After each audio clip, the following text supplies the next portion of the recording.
আসসালামু আলাইকুম এভরিওয়ান। আশা করি যে যেখানে আছেন ভালো আছেন, সুস্থ আছেন। আলহামদুলিল্লাহ আমরাও ভালো আছি। নতুন আরও একটি ভিডিও ব্লগ দেখার আমন্ত্রণ জানিয়ে আজকের ব্লগটি শুরু করছি। আজকের ব্লগটা শুরু করছি একটা পার্সেল আনপ্যাকিং দিয়ে। বেশ কিছুদিন আগে এটা আমার হাতে এসে পৌঁছেছিল। এখানে আমি একটা সুন্দর চেরি কাপ নিয়েছিলাম আর নিয়েছি এরকম স্টিকার। এই স্টিকারগুলোতে লেখার জন্য একটা চকও দিয়ে দিয়েছে। এই লেভেল স্টিকারগুলো আমি যে কোনো কাচের জারের গায়ে লাগাতে পারবো। আর এই সুন্দর চেরি কাপটা, এটা দেখে তো আমি নেওয়ার লোভই সামলাতে পারিনি। আর এই সব কিছুই আমি নিয়েছি একটা অনলাইন পেজ থেকে। বেশ কিছুদিন থেকেই আমরা ভাবছিলাম কোথাও ঘুরতে যাব। পরে আমরা প্ল্যান করলাম যে কক্সবাজার থেকে ঘুরে আসি।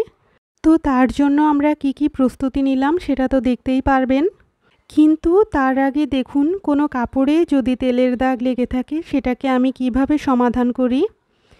এইখানে একটা কাপড়ে তেল লেগেছিল, তো এটার উপরে আমি এখন একটু ট্যালকম পাউডার লাগিয়ে দিব বেশি করে। পাউডারটা লাগিয়ে বেশ কিছুক্ষণ আমি রেখে দিয়েছিলাম। তারপরে এরকম একটা টিস্যু পেপার নিয়ে এটার উপর আমি ইস্ত্রি করে নিচ্ছি। প্রায় 2-3 মিনিট আমি এটাকে ইস্ত্রি করে নিয়েছি। তারপরে এটাকে আমি এখন বারান্দায় নিয়ে যাব। বারান্দায় নিয়ে একটা ব্রাশের সাহায্যে এটাকে আমি ঝেড়ে ফেলব। তারপরেই দেখতে পারবেন যে এটার ম্যাজিক। এখানে যে তেলের দাগ লাগা ছিল তার এক অংশও থাকবে না। তো আপনারাও কিন্তু বাসায় যদি কোনো কাপড়ে এরকম তেলের দাগ লেগে থাকে এভাবে সমাধান করতে পারেন। আশা করি আমার এই টিপসটা আপনাদের ভালো লেগেছে, আর ভালো লেগে থাকলে একটা অবশ্যই লাইক দিয়ে যাবেন। তো যাই হোক, কাপটা তো কিনেছি, এবার ওটাতে তো চা খাওয়া হয়নি, তাই চা বানিয়ে নিয়ে বারান্দায় বসলাম। আর যেহেতু অনেক রোদ উঠেছে সকালবেলা, তাই কার্পেটটাও একটু রোদে দিয়ে দিলাম। কার্পেটের যে ধুলোবালি থাকে, রোদ লাগলে সে ধুলোবালিগুলোকে ঝাড়তে সুবিধা হয়।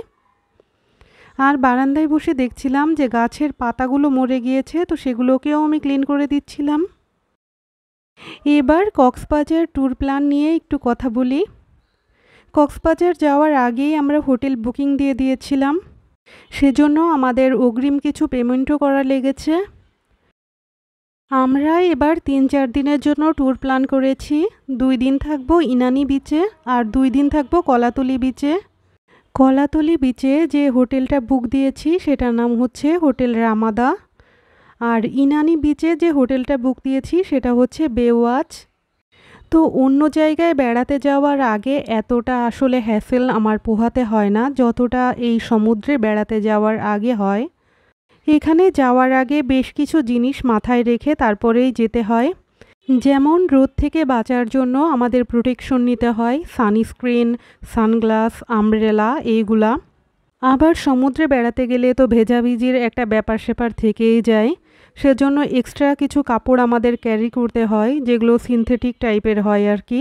তো সব কিছু তো ঠিকঠাক মতোভাবে আগে থেকেই প্ল্যান করেছিলাম যে কি আমি নিব আর কি রেখে যাব। তার ভিতরে আমি কিছু জিনিস আবার ভুলে গিয়েছিলাম লাস্ট মুহূর্তে, সেগুলো তো আমি আপনাদের সাথে শেয়ার করবই। এখন দুপুরের রান্নাটা কমপ্লিট করে ফেলছি। আজকে রান্না করব খাসির মাংস, আর কিছুটা কাঁচা টমেটো ফ্রিজে ছিল, সেগুলো দিয়ে একটা ভাজি করব আলাদা করে। কোথাও ট্যুরে যাওয়ার আগে ফ্রিজে যেসব জিনিস থাকে আমরা চেষ্টা করি সেগুলো খালি করে যেতে। আর ট্যুরে যেতে গেলে একটা জিনিস আমি মাথায় রাখি, যেগুলো নোংরা জামা কাপড় ওগুলো ধুয়ে রাখি আগে থেকেই। কারণ ট্যুর থেকে আসার পরে আবার চেষ্টা করি সব জামা কাপড়গুলো ধুয়ে তারপরে আলমারিতে রাখতে। তাই যদি আগের জমানো কাপড়ও থাকে, আবার ট্যুর থেকে ফেরার পরেও যদি কাপড় জমে থাকে, তাহলে আমার ওটাতে বেশি কষ্ট হবে। সেজন্য আমি চেষ্টা করি ট্যুরে যাওয়ার আগেই আমার লন্ড্রি বাস্কেটটাকে একদম খালি করে রাখতে। আজকেও আমি জামা কাপড় ক্লিন করতে দিয়েছি। আর আপনাদের সাথে কথা বলার ফাঁকে ফাঁকে এই যে দেখিয়ে দিচ্ছি আমার রান্না। আর এই যে অয়েল জারটা দেখছেন, ওটার মুখ ভেঙে গিয়েছিল, আমি নতুন আর একটা কিনে নিয়েছি। তো ওটাকে আমি এখন রিপ্লেস করে দিলাম। এক চুলাতে মাংসের জন্য মশলা কষাতে দিয়েছি, আর এই চুলাটাতে আমি এখন কাঁচা টমেটো রান্না করে নিব। কক্সবাজারের ট্যুর প্ল্যান নিয়ে আমরা সবাই অনেক এক্সাইটেড ছিলাম। কি কি জিনিসপত্র নিব আর কোথায় কোথায় ঘুরবো সেটা নিয়েই চিন্তা করছিলাম সারাদিন। বাসের টিকিট আগে থেকেই বুকিং করে রেখেছিলাম আমরা, আর আমাদের বাস ছিল রাত 11টার দিকে। সারাদিন তো সব কিছু গোছাচ্ছিলামই, তারপরেও শেষ মুহূর্তে যেয়ে আমি কিছু জিনিস একদমই ভুলে গিয়েছি নিতে। তার ভিতরে একটা ছিল আমার ছাতা।